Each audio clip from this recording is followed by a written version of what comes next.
batas ng Allah ay naroon na at natanggap ng Adam. At sila, and his Lord pardoned him, accepted his repentance. Verily is the one who accepts repentance, the most merciful. So kaya naman, sa araw ng Islam, na-accept na yung kanilang paghingi ng kapatawaran, wala nang kasalanan.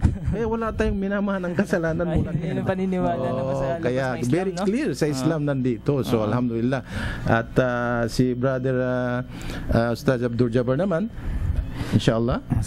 Sa simula pa lamang, ang tao ay nasa tamang reliyon. Ito yung Islam, naganap na pagsunod at pagsamba sa isang Diyos.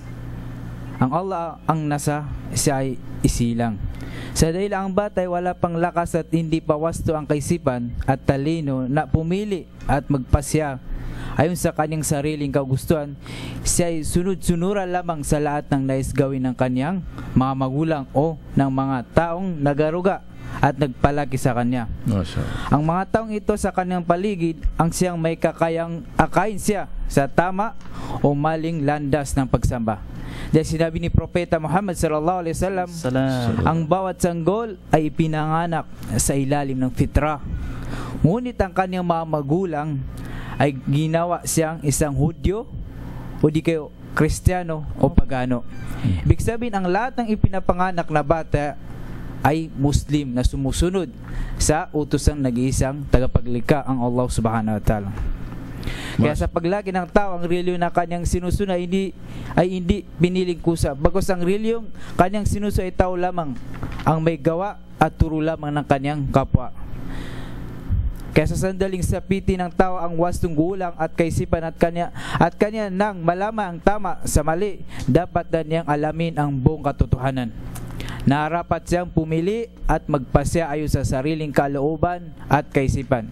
Piliin at magpasya ng sundin ang tunay na reliyon na ibinigay ng dakilang tagapaglikha, ang Allah. Ang pagpapasakop lamang sa Allah sa kalagayang ito, siya ay sa ilalim na kusang loob na pagsunod sa Diyos. Dahil sinabi na Allah subhanahu wa ta'ala sa Quran, sa malapit nitong kahulugan, pinatnubay namin sila sa dalawang landas. Ito yung kabutihan at ito yung kasamaan. Okay. Masya Allah, Masya Allah. So, yun po ang tinuran ng ating mga kapatid na yung palang relihiyon ng Allah subhanahu wa ta'ala, habang dumadami yung tao, siyempre kapag ikaw ay bagong panganak pa lang, wala tayong kamalay-malay na ano bang reliyon ko, saan ba ako pupunta, ganito. Pero sa araw ng Islam ay consider as fitra na tinatawag. So siya yung pinanganak siya, napapabilang doon sa natural na batas ng Allah subhanahu wa ta'ala. Inosente tayo, wala tayong kasalanan. So ito'y kaya nga itong Islam tumatalakay sa bilang panuntunan ng Islam, panuntunan ng buhay, dahil habang lumalaki yung bata, dapat magabay na kaagad doon sa aral ng Islam. Otherwise, yung mga ibang tao sa kanyang kapaligiran, whether magulang niya, kaibigan niya, or ano pa man, bossing niya sa trabaho, yun ang nag-i-influence sa kanya na malihis doon sa natural na pagkapitra na tinatawag, na originally yun yung panuntunan ng buhay. Masya Allah. So ang nabanggit natin kanina ay Propeta Adam, na sa unang tao pa lamang nilikha ng Allah ay naroroon ng Islam. Pero ito naman, banggitin natin ang ama ng mga mananampalataya, si Propeta Adam. Sinabi rito, pakibasa mo nga ito, Ustaz Alinur, medyo maliit kasi, hindi ko itong ayat na to, 124. Si Propeta Ibrahim or Abraham, na inshallah. A'udhu billahi minasyaitanir rajim. Wa ibtala Ibrahim rabbuhu bikalimatin fa atammahunna. Qala inni ja'iluka lin-nas imama. Qala wa min dhurriyyati. Qala la yanalu ahdil zalimin. Masyaallah. Masyaallah.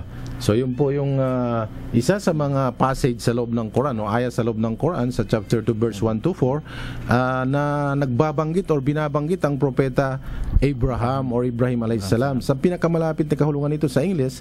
And remember when the Lord of Abraham, Allah subhanahu wa ta'ala, tried him with certain commands. Siya'y sinubukan na binigyan siya ng pagsubok or kaya pag-uutos ng Allah, which he fulfilled, na kung saan nagawa naman ng propeta Ibrahim or Abraham.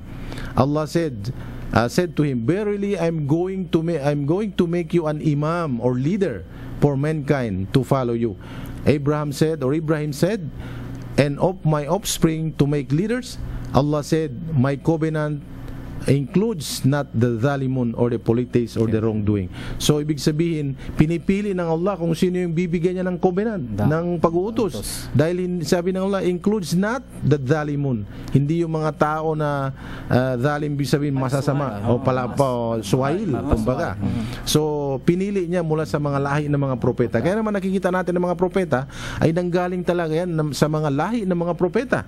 Kung meron man nagkiklaim dyan na propeta siya or guided siya na hindi siya galing sa lahi ng mga propeta, nonsense yan. Meron pa dyan, Ustad, na kung i-claim ng propeta siya pero wala naman yung pangalan niya sa loob ng Biblia. Ayun. So, kailangan ng propeta or sugo, meron siyang, ang kinalabasan niya say from the lineage of the prophets or the messengers.